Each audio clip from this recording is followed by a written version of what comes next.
Mula sa iba't ibang panig ng Pilipinas, narito ang pinakabagong balitang Red Cross.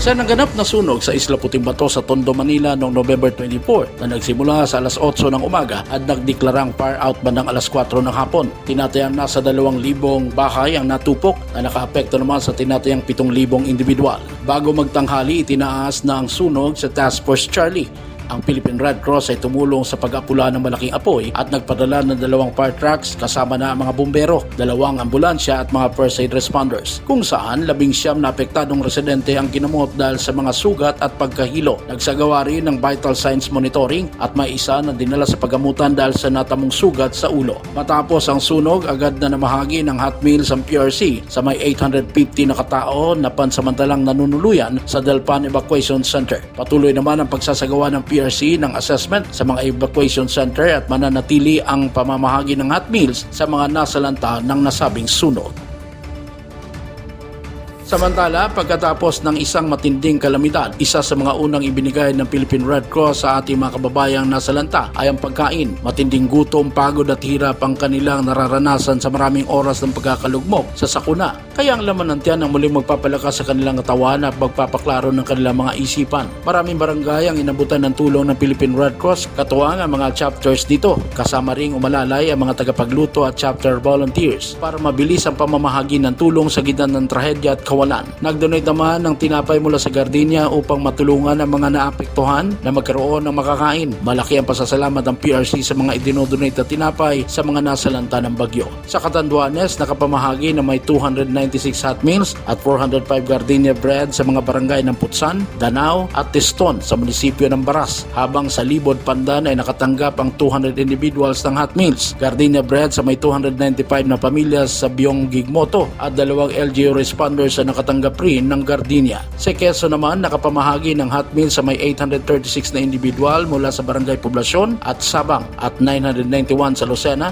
236 na individual naman na nakatanggap ng Gardenia bread sa Borjos. Ang mga partnership ay nagpapakita ng malasakit at bayanihan sa mga nasalantahan ng mga nagdaang bagyo. Ang pagkilos na ito ay nagbibigay ng pag-asa at kaluwagan sa maraming pamilya na nangangailangan. Patuloy na pinapatunayan ng PRC na mahalaga ang pagkakapit-bisig dahil may katuwang ang sambayanan sa panahon ng sakuna.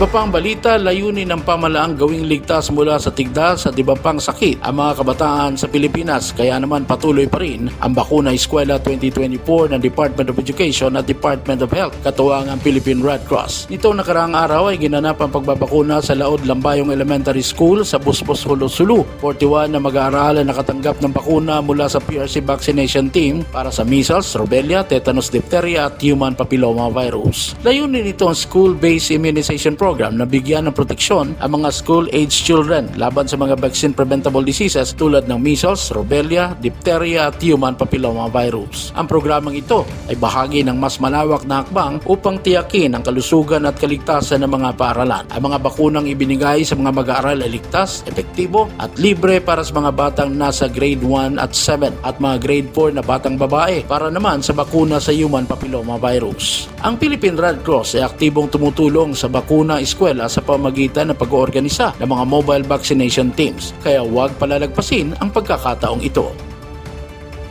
Isa na namang pagkakapit-bisig ang ginawang posible ng tanggapan ng Philippine Red Cross ang donasyong Hyundai High Country Blood Mobile Coaster mula sa Rotary Club ng Metro Iloilo sa ginanap na 15th Chapter Assembly ng PRC Iloilo Chapter. Ang kontribusyong ito ay nagmarka ng matatag na samahan sa pagitan ng dalawang organisasyon na parehong nakatuon sa humanitarian service. Ayon kay PRC Secretary General Dr. Gwendolyn Pang, na isa namang miyembro ng Rotary Club of Manila 101, lubos ang pasasalamat ng PRC sa donasyon ng Rotary Club ng Metro Iloilo dahil mas mapapahusay ng Blood Mobile Coaster ang kakayahan ng PRC na maabot at matulungan ang mas maraming mga komunidad. Sa turnover ceremony na dinaluhan ni Rotary Club of Metro Iloilo President Mr. Eric Ho, sinabi nitong tuloy-tuloy ang suporta ng Rotary Club sa blood services ng PRC dahil sa mga mahalagang papel nito sa pagliligtas ng buhay sa buong bansa. Samantala, upang mapangalagaan ang kalusugan ng ating mga kababayan at makabawas sa gastusin sa pagpapacheck up sa ospital at manggagamot, ang Philippine Red Cross ay malimit na nagsasagawa ng mga health caravan sa iba't ibang parte ng bansa na pinapangunahan ng mga chapters nito. Katuwang ang partners at donors, ang mga health caravans ng PRC ay suportado rin ng medical professionals bukod sa walang kapagurang pag-alalay ng iba pang volunteers. Nitong November 23, 5 magkaiwalay na health caravan ang ginanap sa iba't ibang lalawigan sa bansa na dinaluhan ng daan-daang beneficiaries. Ginanap ang mga health at first aid lectures, hot meals distribution, health consultation with free medicines, hygiene promotion, blood typing, libreng gupit, random blood sugar testing at iba pang specialized health services sa mga nasasakupang lugar ng mga PRC chapters. Tumulong ang PRC Tarlac chapter kasama ang Life Bank sa 311 beneficiaries sa poblasyon Tarlac City. Kaagapay dito ang Tarlac Medical Society at ang Philippine Pediatric Society Central Luzon Chapter. Ang PRC Bataan Chapter ay nagserbisyo sa Barangay A, Hermosa, Bataan kung saan mayroong 222 beneficiaries ang kanilang tinulungan, kapartner ang Hermosa Municipal Health Office at ang Alt Pharmacy. Ang PRC Batangas Chapter naman sa pakikipagtulungan ng Archdiocese Shrine of Our Lady of Kaysaysay, Our Lady of Kaysaysay Medical Center, Tal Medical Society at Dental Warriors ay sumuporta sa health caravan ng mga residente ng Barangay Tatlong Maria, Seran, Lagile, Balisong at Barangay M. Ludlod sa munisipyo ng Taal na mayroong 367 beneficiaries. Sa Mandaon, Masbate, ang PRC Masbate Chapter kapartner ang Life Bank sa pakikipagtulungan ng DOH Provincial Office, De Castro Hospital Foundation, RHO Mandaon at Balino at Rotary Club of Masbate ay naabot ang may 373 beneficiaries. Samantalang 7 barangay naman ang pinuntahan ng PRC Bulacan Chapter sa munisipyo ng San Miguel, kabilang na ang Barangay Bagong Silang, Balite, Camias, Poblasyon, Sakdalan, Santa Rita Bata at Santa Rita Matanda na may 210 ang benepisyaryong natulungan kung saan nakipag-partner din ang Ace Hospital San Miguel at Gardenia sa health caravan. Ayon kay PRC Chairman at CEO Dick Gordon, nakatuon ang mga health caravan na abutin ang mga kababayan nating kapos sa panggastos, malayo sa mga pagamutan at nangangailangan ng medikal na pangangalaga. Kaya nariyan palagi ang PRC para tumulong. Mahalaga rin dumano ang partnership o ang pakikipagtulungan ng mga government agencies, private companies at civil society groups dahil ang pinagsama-samang resources ay malaki ang maiaambag sa mga nangangailangan ng suporta. Samantala, ang Philippine Red Cross ay muling kumakatok sa inyong mga puso upang humingi ng tulong para sa mga kababayan nating sinalanta ng Bagyong Pipito sa mga lalawigan ng Northern at Central Luzon. Maaari kayong magpadala ng cash donation sa mga sumusunod na mga bank accounts.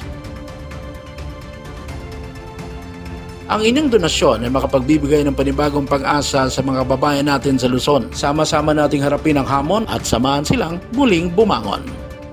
Sa masusugid naming manonood ng PRC News Plus, tumutok sa Philippine Red Cross Facebook page, Instagram, X, TikTok at mapapanood rin kami sa YouTube channel ng Philippine Red Cross. Abangan ang mga updates at maging konektado sa PRC News Plus para sa mga napapanahong balitang Red Cross. Kung ikaw ay may kusang loob, malasakit at kapwa-tao at gusto mong mag-volunteer sa Red Cross, pumunta lamang sa pinakamalapit na chapter sa inyong lugar at tumawag naman sa Hotline 143 para sa mga emergencies. At yan ang pinakabagong balita mula sa PRC Newsflash.